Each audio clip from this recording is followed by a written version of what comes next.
Hello! Hello! And welcome back to Growing Up Expat. Today is our long-awaited narcolepsy episode.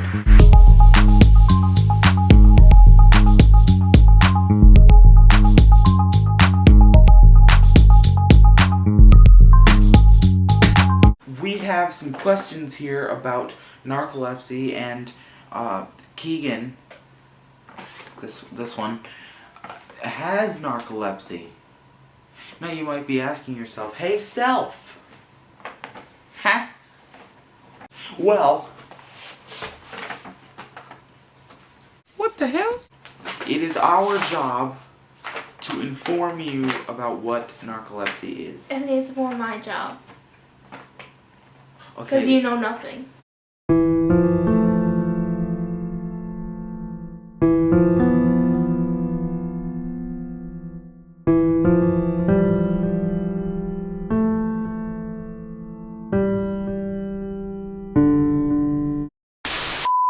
Okay, narcolepsy is a brain disorder because it's caused by a lack of the awake chemicals in your brain.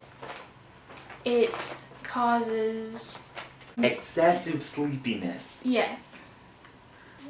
sleep paralysis, hallucinations, Bruh. What the hell? Well, I'm out, man. and in all cases of narcoleptic peoples, this one,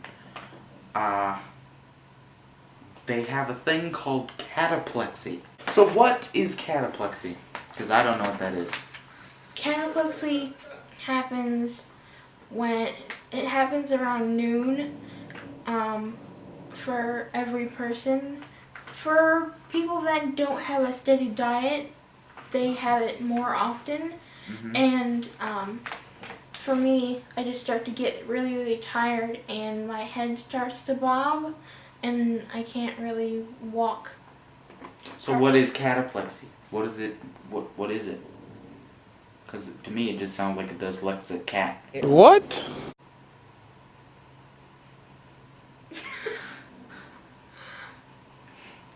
What? So what is cataplexy?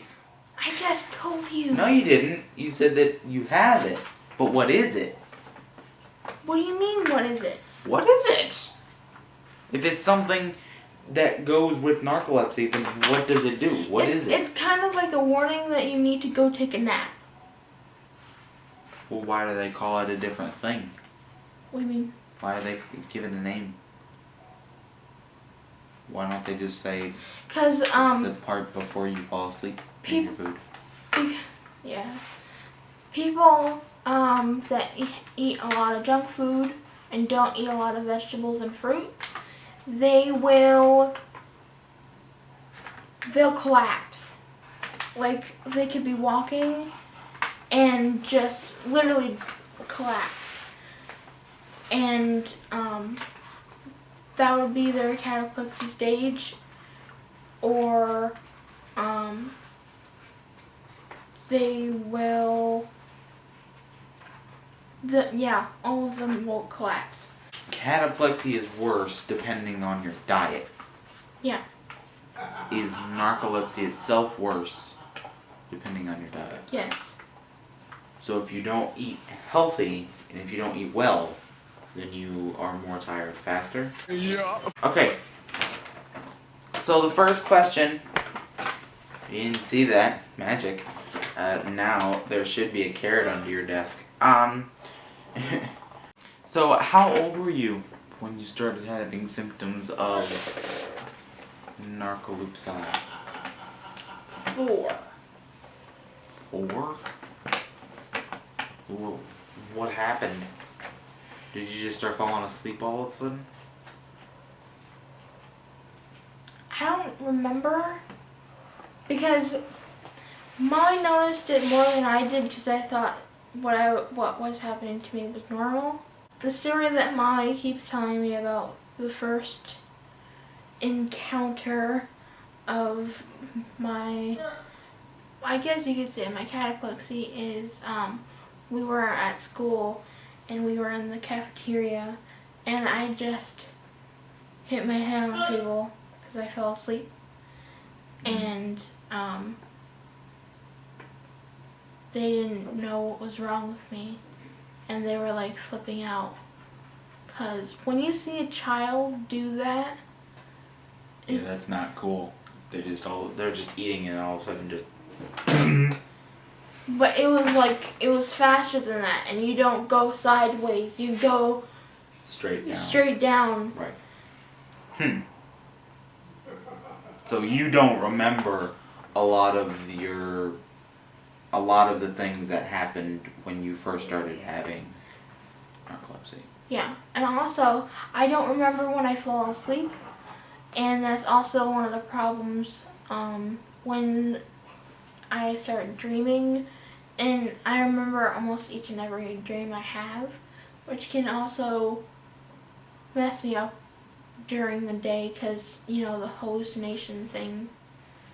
I've had nightmares where I see the monster, like, looking around the corner, and I'll be sitting on the couch. So how long did it take for you to get diagnosed? 3 years. 3 years? Why did it take so long? I don't know. Doctors just didn't know what was wrong with me. Well, do you think we should talk to the person that was there and, you know, remembers? I think so. Roll the clips! So how long, or why did it take so long for Keegan to get diagnosed? Well, because the doctors weren't really sure what was wrong with her, and they kind of just poo-pooed me at first when I said, oh, my child is screaming in her sleep. They thought at first maybe it was night terrors, maybe it was a social anxiety once she started school. It wasn't until I did a recording of her sleeping, and she was screaming bloody murder in her bed, and I took the recording to the doctor, and he finally agreed to give her a sleep study. Sometimes it'd be, Mommy help me. Sometimes it would be, Aaron, no. Sometimes it would be, Anaya, don't cut my paper. Oh. And it would be like blood-curdling screams. We had a very large house in the States, and when you guys were really little, like maybe when Keegan was about 3, I would put you to bed at night, turn on the baby monitors, and go to the basement to watch TV with Daddy. When Keegan started screaming like that, all of that stopped because I needed to be closer to her. Because she would scream maybe every 20-30 minutes all night long, and she was always calling for Mama, so I would literally run up the stairs to her room to check on her, and I'd get up there and say, Keegan, are you okay? And she'd be like, huh, what? She's sound asleep, but she's screaming and crying, wailing in her sleep. That's when he thought maybe it was just night terrors. Night terrors is when you can be physically violent, you can walk, you have these terrible, like, nightmare type dreams, but when the child or the person wakes, they don't remember any of them.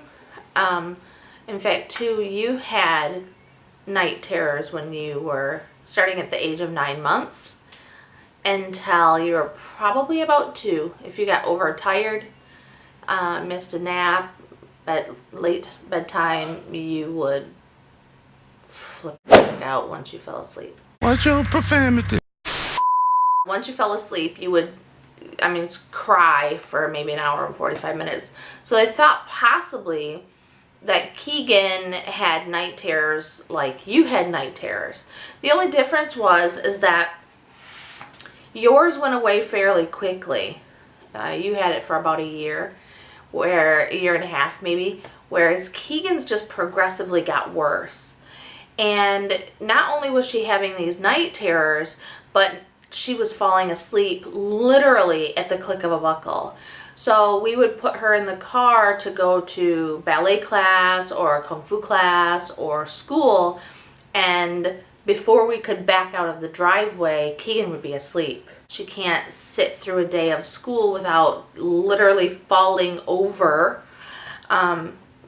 We had to do something. So normally narcolepsy isn't diagnosed in a child so young, so they weren't looking for that.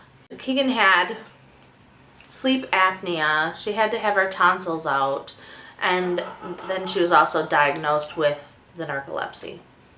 The first thing that they did was said, oh, she had night terrors. So I went with that for a while, but it only got worse. So then and she had started kindergarten. So they said, oh, maybe it's just a social anxiety because Keegan is extremely introverted, very shy, very sensitive. So they thought maybe it was just a social anxiety disorder manifesting in her sleep. Because always she was talking about things that happened at school or during her day, which she wouldn't normally express.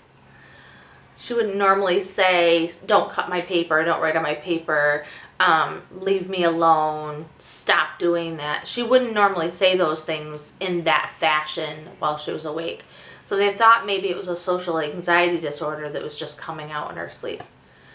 It wasn't until we had a potluck at school and Keegan was chewing her food and just fell backwards, just fell asleep like in a snap. And I caught her, and one of the moms we were sitting with looked at me and she said, does she do that all the time? And I said, yes.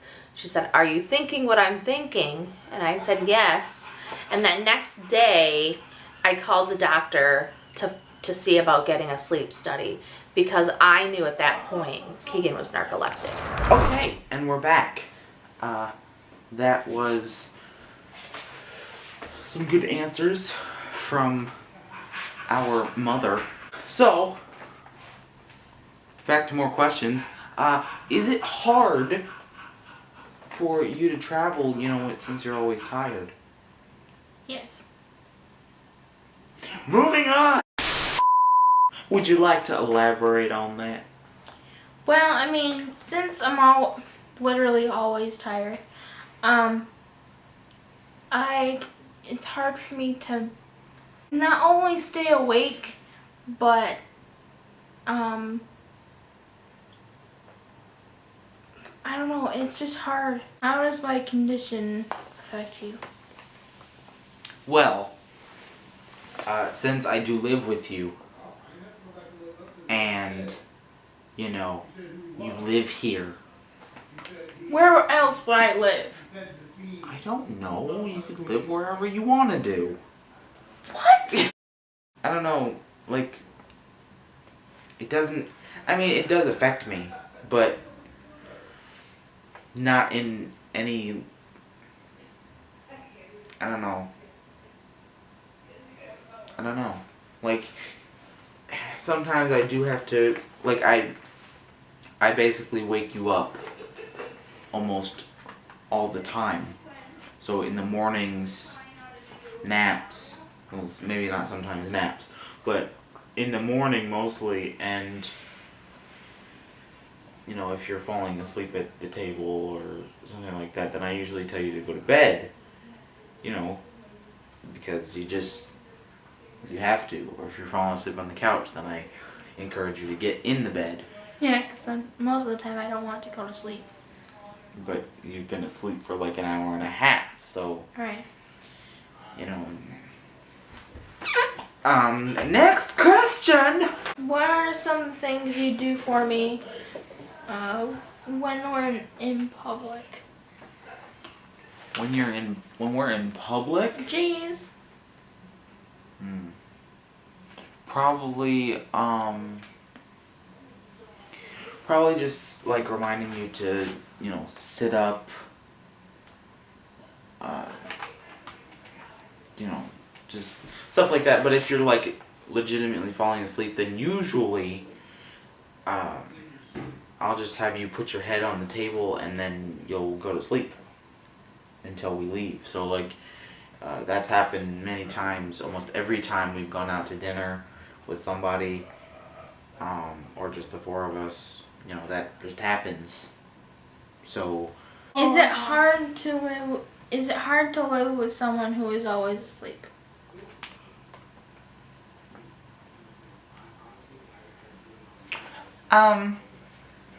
Sometimes yeah, because I do just a lot in general, like hanging clothes, dishes, sweeping,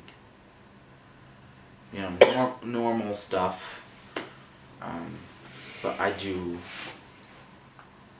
like a lot more, which,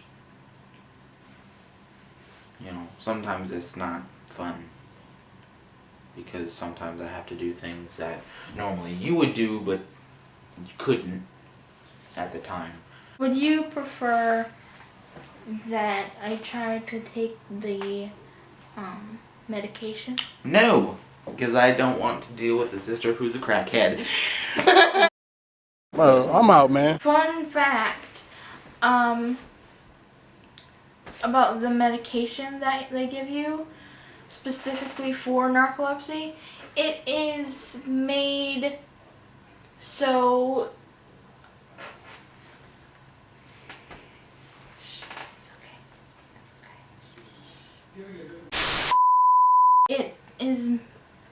It doesn't keep you awake. What did it do? When you're, or during the daytime, it makes you fall asleep more. And because you're falling asleep more during the day, the logic behind it is, since you're falling asleep more during the day, you're supposed to be sleeping more during the night as well. So you just fall asleep more. It just makes it worse. Yeah. Well, that's not helpful. So. That's all we have for this episode. Those are the questions. Yes. Questions. Yes. And we had a special guest. Guest. Yeah. Yes. Yes. Bruh. Yeah. So if you want to find us because you just like this show so much, you can always go to YouTube and Facebook. Well, obviously if you're watching this, you're already on YouTube, but... Or Facebook. Or Facebook. Jace. And you can just search for The Traveling Fars. Jace. Instagram. I don't know why I said it like that. Instagram. And Twitter, Traveling Fars. Email, travelingfars@gmail.com. Jace. Jace. iTunes, The Traveling Fars. And our website is thetravelingfars.blueberry.net. No E's in blueberries, please. And if you want to find me, you can head over to YouTube, Facebook, Instagram, Twitter. And I am Professor Raptor25. And on DeviantArt, if you are an artist and you want to check out some of the things that I've drawn, you can go to DeviantArt and search for Prof Raptor, capital P, P-R-O-F, Raptor25, and I will be there. And Keegan. If you want to find me, my stuff, my Facebook is Keegan Far. Bam. My Instagram is LunaWolf66. Bam. And my Twitter is LunaWolf066. Tweeting bam. But, alright. But I will try to put stuff on my YouTube channel very soon. What's your YouTube channel? LunaWolf66. Actually, no, it's just Luna Wolf. Thank you very much for watching. If you like it, then go ahead and make that like button blue and happy. Yeah. Blue and happy. Blue and happy. And don't forget to, subscribe, because you don't want to miss out on this. I mean, come on. And, share with people. Your friends, maybe your aunt, a grandmother, if you still have those. Anyway, Bruh. so, share with people, get the word out, have people come to the channel and tell them to make the like button blue and happy. So, yeah, so thank you so much for watching, and we'll see you in the next video. Bye. Bye. Bye. Bye. There we go. That's the one we'll edit.